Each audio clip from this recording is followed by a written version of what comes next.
গতকাল রাত থেকে আমরা অদ্যাবধি আজকে সন্ধ্যা পর্যন্ত এখানে আসি এবং প্রতিটা ইউনিয়নে আমাদের নেতাকর্মীরা সজাগ আছে যাতে কোনো ধরনের বিশৃঙ্খলা বা কোনো ধরনের নৈরাজ্য সৃষ্টি করতে না পারে।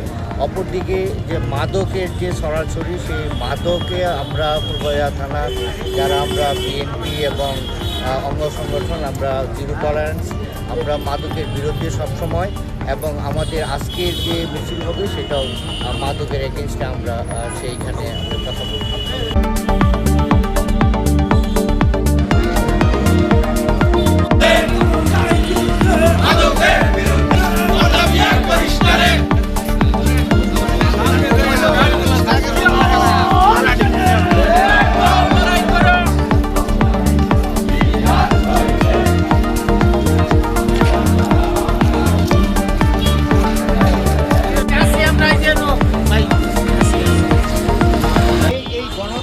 যাতে ব্যাহত করতে না পারে তার জন্য আমরা জাতীয়তাবাদী শক্তি বিএনপি যারা নেতাকর্মী আছি তাদেরকে সর্বদা সজাগ থাকতে হবে যাতে কোনো অবস্থাতেই এই সরকারের কোনো ক্ষতিহারা করতে না পারে।